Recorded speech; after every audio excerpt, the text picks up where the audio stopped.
Pilkada 3 kali debat, kali 6 berarti udah pernah 6 kali debat. Jadi persiapan yang penting saya berbasis data, berbasis solusi, berbasis pengalaman. Bakal ada 3 debat nih, Bang. Ada persiapan nggak sih untuk masalah?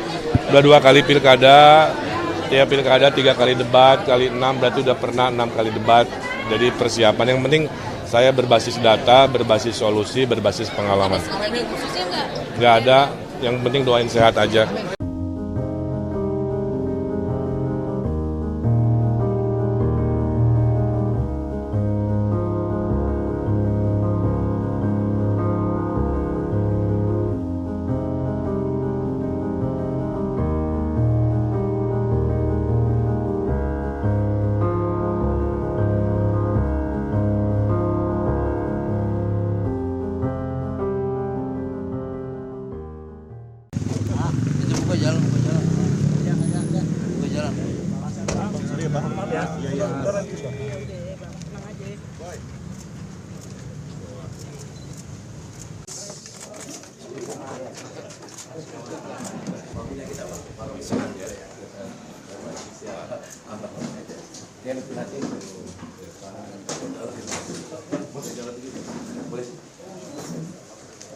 Berikhtiar menjemput takdir.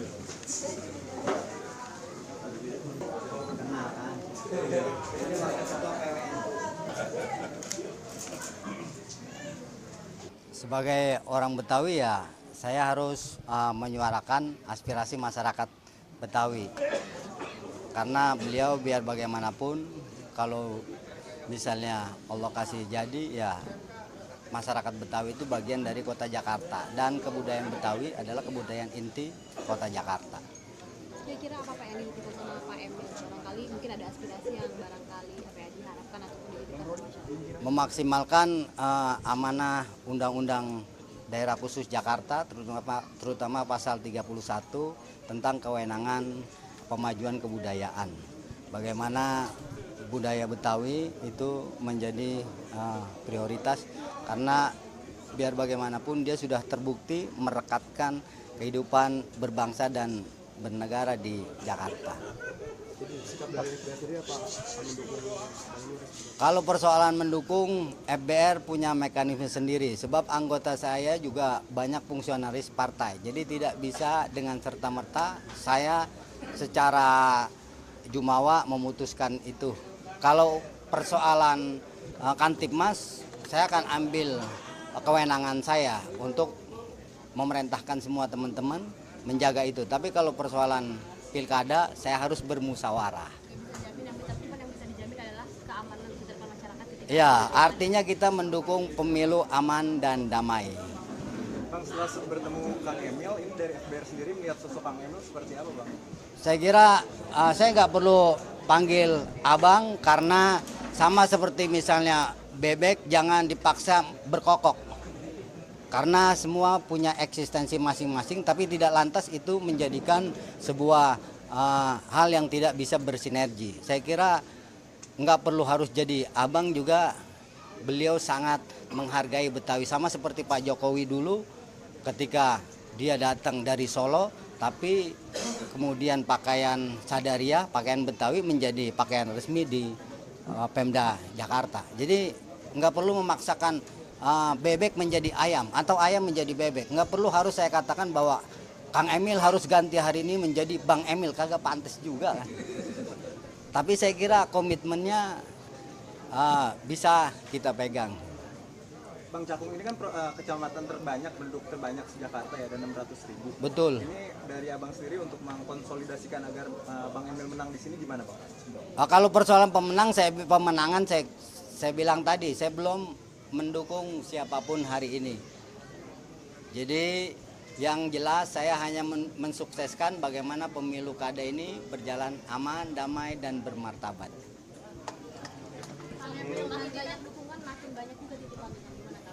Enggak, saya sampaikan sebagai calon gubernur, tugas pertama adalah banyak mendengar daripada banyak bicara. Ya. Harus dapat ilmunya dari orang-orang yang berilmu. Kan? Beliau ulama, tegaknya negara kan karena mendengar selalu ilmu ulama kan, agar pemimpin jadi adil. Nah, tadi saya diceritakan tentang sejarah Cakung, sejarah kolonial, sejarah tentang budayanya, kan, termasuk pengetahuan tentang bagaimana kelak kalau takdirnya ada di Undang-Undang DKJ itu sudah ada tentang pemuliaan kebudayaan Betawi melalui lembaga adat. Beliau mohon untuk diperjuangkan karena instrumennya ada tapi aksinya belum ada. Yang lain-lain lebih membahas tentang bagaimana Jakarta ini milik semua pihak, ya. Jadi tentang budaya Betawi yang selalu jujur, ya, tentang makanan datang dari mana disebutkan untuk menunjukkan setoleran itu, ya, termasuk organisasi FBR sendiri multi etnisitas, multi agama menunjukkan sangat terbuka. Dan bagi saya FBR juga bagian dari stakeholder dari Jakarta keseluruhan. Mungkin dalam membangun 5 tahun ke depan tuh gagasan saya itu mungkin hanya 30%, ya. 70%-nya datang dari masyarakat. Nah, saya lagi shopping gagasan, shopping masalah, karena tugas pemimpin kan menyelesaikan masalah dan mewujudkan aspirasi. Bahwa nanti bermuara pada dukungan atau tidak, dalam demokrasi itu tidak boleh ada yang sifatnya paksaan, ya. Semua datang mengalir aja. Kalau suka, alhamdulillah. Kalau belum, nggak ada masalah juga. Tapi yang tidak boleh berubah adalah sikap calon pemimpin untuk rendah hati belajar kepada mereka-mereka yang sudah lama di tempat ini. Saya kira itu tujuan saya ke sini. Alhamdulillah dikasih kue, dikasih kopi, dikasih pantun, macam-macam, ya. Dan saya bahagia sesuai tujuan saya mencari ilmu dan juga memohon maaf, ya, seperti biasa apapun itu kalau ada hal-hal yang kurang berkenan karena kurang ilmu aja saya. Terima kasih.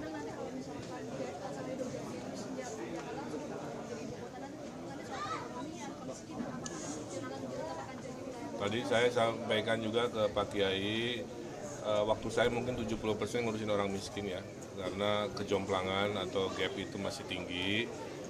Sehingga harus dicarikan solusi-solusi, ada anggaran RW 200 juta misalkan, kan, kemudian ada kredit tanpa bunga, berbunga tanpa agunan, pasar murah bulanan, hal-hal yang dibutuhkan oleh ibu-ibu yang ada di daerah sini saya kira akan jadi perhatian, tidak melulu tentang hal-hal besar di Jakarta. Mungkin saya, karena titipan aspirasi juga adalah pengentasan kekumuhan yang harus dipikirkan. Hari ini kan KPU sudah menetapkan tiga pasal, artinya kan ini masa belanja masalah kan sudah selesai, artinya kan pada pekan depan ini sudah harus berkampanye. Ini rencana kampanye dari pasangan Ridho ini kemana terlebih dahulu dan juga kegiatan seperti apa, Kang? Ya, kita ada 4 teknik kampanye. Satu belusukan, nanti saya menyapa ibu-ibu. Tuh, ibu-ibu mau difoto ya? Oh, nah itu satu, ya. Itu satu, ya. Ya. Kedua, mengunjungi toko, meyakinkan toko. 2, 3, bikin acara senam. Ibu-ibu kalau saya bikin acara senam mau? Oh. Atau pasar murah mau? Oh. 3, bikin forum. Yang keempatnya diskusi yang lebih kayak seminar, lebih waktunya lebih panjang sehingga menjelaskan lebih runut. Itu aja. Mudah-mudahan dengan 4 jenis bersosialisasi pasangan Ridho Allah ridhoi untuk meraih kemenangan. Belum, nanti dikasih tahu, Oke.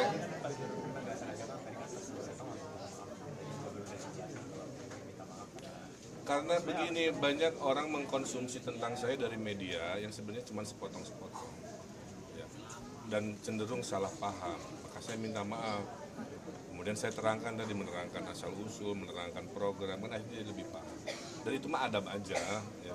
Kan kata ibu tuh, ya, ngajarin anak-anak tuh selalu 3, minta maaf, minta tolong, terima kasih, kan itu. Makanya hari ini juga saya minta maaf, saya minta tolong ilmunya, dan terima kasih dikasih kopi dan ilmu gitu. Tadi Pak Kiai. Saya kira itu, ya. Terakhir. Pak Kiai bilang untuk tidak memaksakan memanggil abang gitu kan. Setuju. Gini, saya tidak menghalangi kalau orang lain panggil abang, kan nggak bisa maksa. Tapi saya sendiri dari dulu, dari kecil ya dipanggilnya akang, jadi nggak ada masalah. Kan Pak Jokowi juga, Mas Jokowi gitu kan. Mas Pram juga panggilnya Mas Pram. Saya dengar gitu kan. Pak Ahok apa dulu? Pak Ahok, ya? Apa Bang Ahok? Pak Ahok aja. Jadi Kira-kira gitulah ya. Kang Emil, Terima kasih. izin Pak, satu lagi tadi di sepanjang jalan ada baliho yang kemudian ada vandalisme, baliho Bapak, sangat hidup, kemudian ada vandalisme Pak di jalan-jalan. Gimana? Ya gini, selama ketertiban itu adalah kewajiban ya. Kalau sudah namanya vandalisme jawabannya sama. Jangan ada pelanggaran aturan, itu aja. Bahwa ekspresi orang beda-beda silakan. Namanya demokrasi, tidak ada pemimpin yang disukai 100%, tidak ada pemimpin juga yang dibenci 100%. Itulah sunatullah. Terima kasih Hatunun.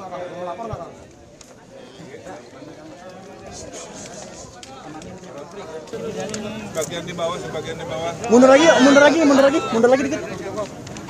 Kelihatan belakang aman. Yuk. Mana sini, Pak?